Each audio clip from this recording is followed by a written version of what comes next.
রাধে রাধে, হরে কৃষ্ণ বন্ধুরা, welcome back to my channel.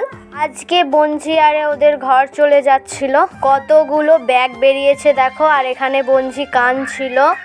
আমাদের সকলেরই খুবই মন খারাপ। হাতে ক টাকা আছে গো? কে দিয়েছে?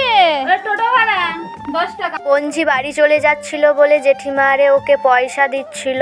আবার কবে আসবে কে জানে। ঘরটা পুরো ফং ফং করবে। আমাকে টাটা করে দাও। শোনো আমার দিদিদেরকে টাটা করে দাও। গে করে চলে তো কয়েক করে যাবে করে ওই পুটি খানা টাটা টাটা টাটা আবার আসবে। টাটা করে দাও। টাটা করে দিয়েছে। আগে যখন বঞ্জিকে বলতাম কি রে তোর বাড়ি যাবি, তখন কিন্তু ও না বলতো, মানে ঘাড় লাড়তো যে যাবে না। আর এখন যখন জিজ্ঞেস করতাম যে কি রে তোর বাড়ি যাবি, তখন ঘাড় লাড়তো যে হ্যাঁ যাব। বলতে পারতো না, শুধু ওই ঘাড় লাড়তো যাবে কি যাবে নি। এখানে আমরা সবাই টোটোর জন্য অপেক্ষা করছিলাম। এদিকে টোটোও চলে এসেছিল আর বাবা সবাইকে ক্যাডবেরি কিনে দিচ্ছিল। আর আমার চকলেট খেতে তো খুবই ভালো লাগে। আর বঞ্জিকে ক্যাডবেরিটা দিতে না দিতেই হাঁয়ে পুড়ে দিয়েছিল।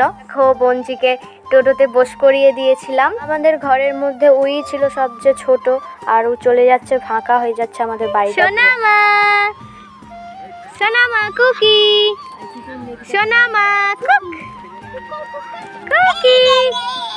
দিদি টোটোয় বসে পড়েছিল আর দিদিকে দিতে বাবা যাচ্ছিল, আর দিদাও ছিল।